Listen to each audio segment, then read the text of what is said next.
दिल्ली में जितने भी बड़े बड़े काम हो रहे हैं, जो बहुत बड़ा खर्च होता है, बजट लगाया जाता है, वो यहां केंद्र सरकार करती है। और मुझे देखकर दुख होता है कि यहां आपदा वालों ने दिल्ली के 10 साल बर्बाद कर दिए। आपदा वालों को कोई भी दायित्व मिलने का मतलब दिल्ली के लोगों को दंड मिलना। आप जैसे ही मेट्रो से उतरते हैं, नेशनल हाईवे से अंदर कॉलोनियों की तरफ रिक्शा लेते हैं, तो हालत खराब हो जाती है। रोड में गड्ढे, गलियों में बहता सीवर का गंदा पानी, चारों तरफ गंदगी, दिल्ली का ये हाल बनाकर रख दिया है आपदा वालों ने। यहां पार्किंग के अभाव में आए दिन लड़ाई झगड़े होते हैं, आस पड़ोस का माहौल खराब होता है, तनाव रहता है। दिल्ली के अनेक इलाके हैं जहां कैब वाले, ऑटो वाले जाने से बचते हैं, क्योंकि लंबा लंबा जाम रहता है। इससे सामान्य नागरिक तो परेशान होते ही है। दिल्ली में जो लाखों दुकानदार है, जो व्यापारी कारोबारी है, वे साथी भी आपदा से तंग आ चुके हैं। साथियों, दिल्ली पर आपदा लाने वाले ये झूठा आरोप लगाते हैं कि केंद्र सरकार उन्हें काम नहीं करने देती, केंद्र सरकार उन्हें पैसे नहीं देती। ये कितने बड़े झूठे हैं, इसका उदाहरण इनका शीश महल है। आज ही एक बड़े अखबार ने सीएजी रिपोर्ट के आधार पर शीश महल पर हुए खर्च का खुलासा किया है। और साथियों, आपको ये जानकर के पीड़ा होगी, दर्द होगा। अरे पूरे देश के लोग चौंक जाएंगे जब दिल्ली के लोग कोरोना से जूझ रहे थे, जब दिल्ली के लोग ऑक्सीजन और दवाओं के लिए भटक रहे थे, तब इन लोगों का पूरा फोकस अपना शीश महल बनवाने में था।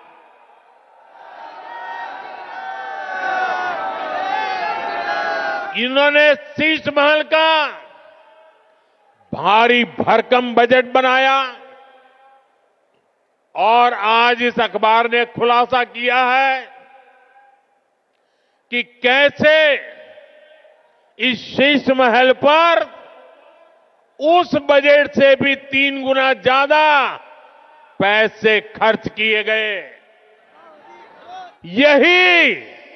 यही इनकी सच्चाई है।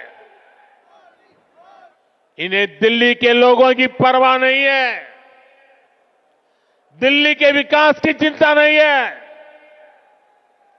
इसलिए ही आज हर दिल्ली वाला कह रहा है, आपदा नहीं सहेंगे, आपदा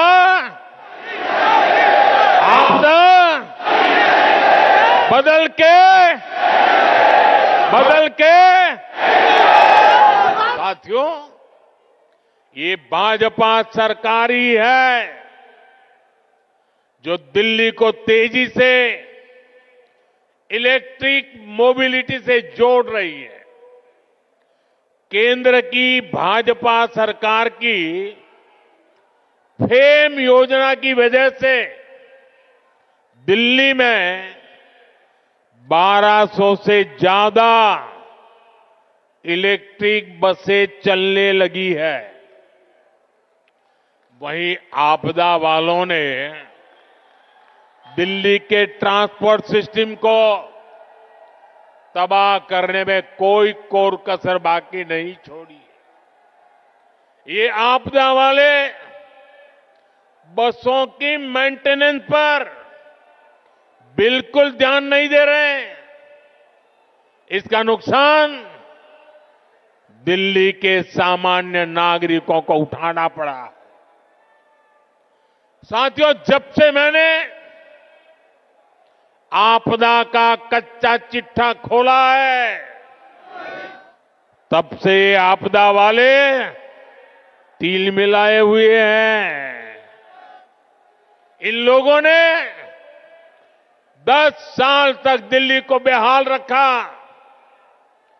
और आज लोग इन्हें आपदा कहते हैं तो ये मुझ पर भड़क रहे हैं।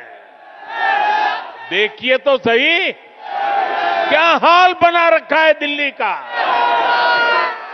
गर्मी आती है तो पीने के पानी के लिए मारामारी,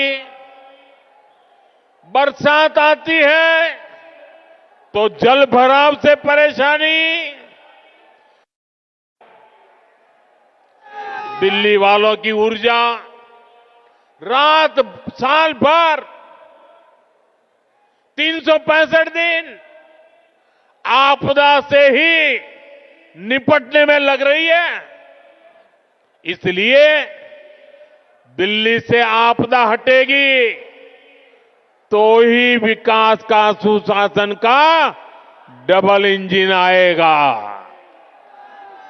साथियों, आपदा कैसे गरीब और मिडिल क्लास की सुविधा को रोकती है, ये भी दिल्ली वालों के लिए जानना जरूरी है।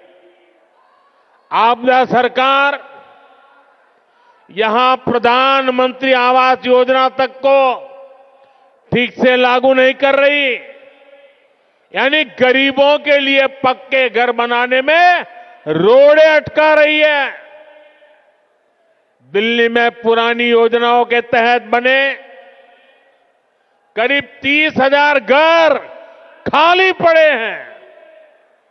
आपदा वालों ने दिल्ली के लोगों को ये घर आवंटित नहीं किए। भाजपा ने सैकड़ों अनाधिकृत कॉलोनियों को रेगुलर किया ताकि लाखों लोगों का जीवन आसान हो। लेकिन आपदा सरकार इन कॉलोनियों में पानी और सीवर की समस्या का समाधान नहीं कर रही है। साथियों, आपदा तो दिल्ली वालों के जीवन पर भी छाई हुई है। देश भर में करोड़ों परिवारों को आयुष्मान योजना के तहत मुफ्त इलाज मिल रहा है। देश में हर परिवार के करोड़ों बुजुर्गों को भी मुफ्त इलाज मिलना तय हो चुका है। लेकिन आपदा वाले अभी भी अड़े हुए हैं कि आयुष्मान योजना यहां लागू नहीं होने देंगे। ये दिल्ली के हर परिवार का, यहां के हजारों बुजुर्गों का बहुत बड़ा नुकसान है। इतना ही नहीं, ये हमारे बुजुर्गों का अपमान है। আমাদের ভিডিও ভালো লাগলে লাইক এবং শেয়ার করুন। কমেন্ট সেকশনে গিয়ে জানান আপনাদের মতামত। আরো ভিডিও পেতে আমাদের চ্যানেল সাবস্ক্রাইব করুন এবং প্রতি মুহূর্তে খবরের আপডেট পেতে প্রেস করুন বেল আইকন।